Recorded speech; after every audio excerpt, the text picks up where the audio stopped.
But then you say, well, what is all this religious stuff about then? Why don't we just forget it? You can try. By all means. Just go away. Don't go to gurus. Don't go to church. Don't enter philosophical discussions. Forget it. But then you'll realize that by having consented to forget it, you're still seeking. What a trap. What can you do? You see? If you stay here and listen to me or to anyone else who comes around here, you're fooling yourself. But if you go away, you're fooling yourself too. Because you still think that's going to improve your situation. It won't. And therefore, when you discover that it doesn't, you'll think, well, maybe it was a mistake to go away, and you come back to the guru. And he looks at you and says, you are very undisciplined, very inferior student. And you need to apply yourself. Well, as I explained what he's doing. But it comes down in a way to a sort of contest with the guru. You see? Will you call his bluff? And you're afraid to. Because you might discover that if you do call his bluff, he's no better than you are. Well, that's what you're supposed to find out. But without being cynical about it. He's as divine as you are. But you've got to call the bluff. There's going to be a showdown. And it's a double bind. The whole situation's a double bind. Because it doesn't do any good to stay here, and it doesn't do you any good to go away. Either to do something about it or to do nothing about it. Now then, there's something else. When you understand that, and when you realize that there's nothing to realize, because it's all here, then what are you going to do? Well, of course, this is the sense of the Zen poem. Supernatural activity and marvelous power, drawing water, carrying fuel. You know? Do whatever one does as a human being. But there's a little element of Philistinism in that. It's like when a child is pestering father or mother with all sorts of questions. They finally get down to the deepest metaphysical problems. They say, oh, shut up and eat your donut.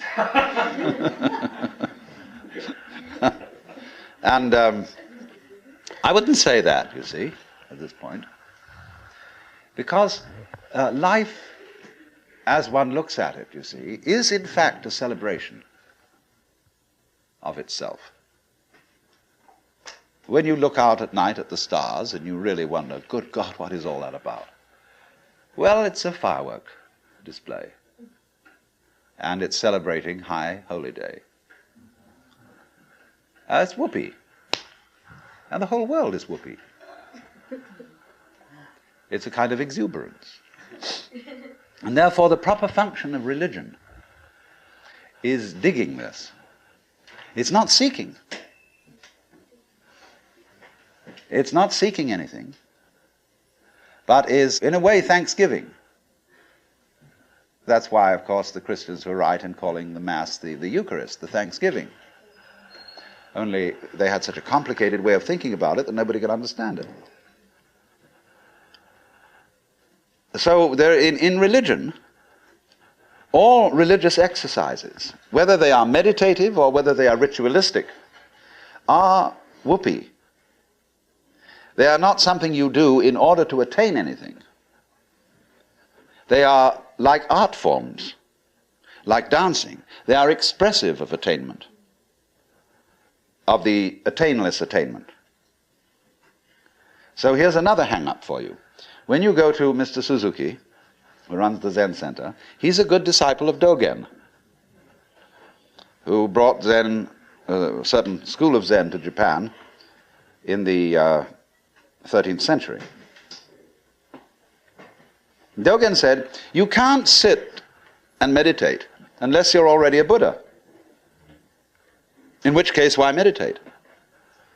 Well, meditation is just the way a Buddha sits. And he called this sitting just to sit, not to attain enlightenment. Because the minute you do that, you see, you're not meditating.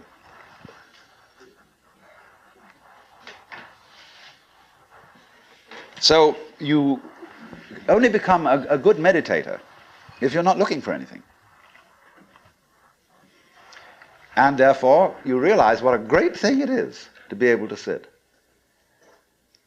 And what a great thing it is not to dissect the world with your analytical intellect. To be able to look out at the water or the trees or at the floor and the light on it in front of you without calling it light or floor or trees or thinking that it has parts or thinking that it's complicated. It isn't. So when you can sit without thinking, not with an empty mind, mind you, I'm going back to that point, not with an empty mind, but just a non-analytic mind, a non-probing mind, where you're not creating problems all the time by trying to control it, by trying to control your mind, by trying to control your experience, what you see and hear. You then just simply discover that there is no way of controlling what you're experiencing, because what you're experiencing is you. And to try and really fundamentally control that is just going around in a circle. So if I were to say to you now, what you have to learn is to let it happen, that's wrong too. There's no one to let it happen. If I say to you, accept your experience, be calm and open to things, that again perpetuates the illusion that you're something different from it. And so we go round and round.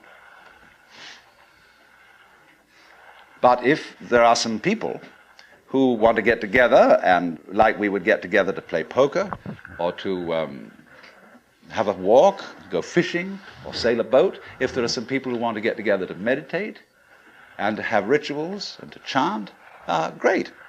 It's an art form. And you can only use it and make it a good art form if you're not using it to get something. And this is what really is the bane of temples all over the world. You go into Buddhist temples where they theoretically don't believe in any God.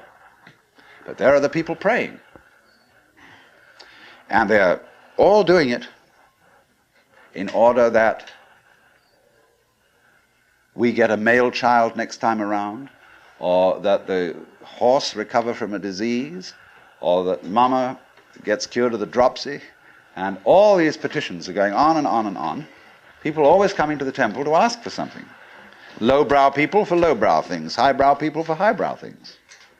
And there all the vendors sit outside and sell souvenirs and magic and charms, and all the people go in and do this. And all these serious priests sitting there, really having to keep up face and say, yes, we can provide these services. On the other hand, if you go in to one of these temples, along with all the faithful followers, and have a ball, buy a bead, buy a candle, buy a this, buy that, buy some incense, go in and dig this great thing going on, salute the Buddhas or the altars or the crucifixes or what you will, but don't take it seriously. And this is one of the great important transformations of today in our consciousness, is that a great many people are finding out that religion is not supposed to be taken seriously. This is a shocking thing to many people. There used to be an old saying that a religion is dead when the priests laugh across the altars. That's true in one sense. When the priests know that they've got a racket going and they don't believe one word of it, and they're laughing across the altar because of all these suckers around doing it, then it's true. The religion is dead. But when the priests laugh at the altars because they're having such fun, and because this whole scene is so beautiful, well, it's the difference between some stuffy old Buddhist priest humming a sutra and Allen Ginsberg chanting a sutra. That's a thing to hear. Because it's people going, they go on for interminably, it's a bore. They're sick of it, but they get paid for it. This is magical. But when Allen Ginsberg chants the sutra, everybody gets in a circle and he gets these little bells, and they get going. It's just like a jam session, where everybody is absolutely delighted. Well, that's the way to do it. And if you can't do it that way, forget it.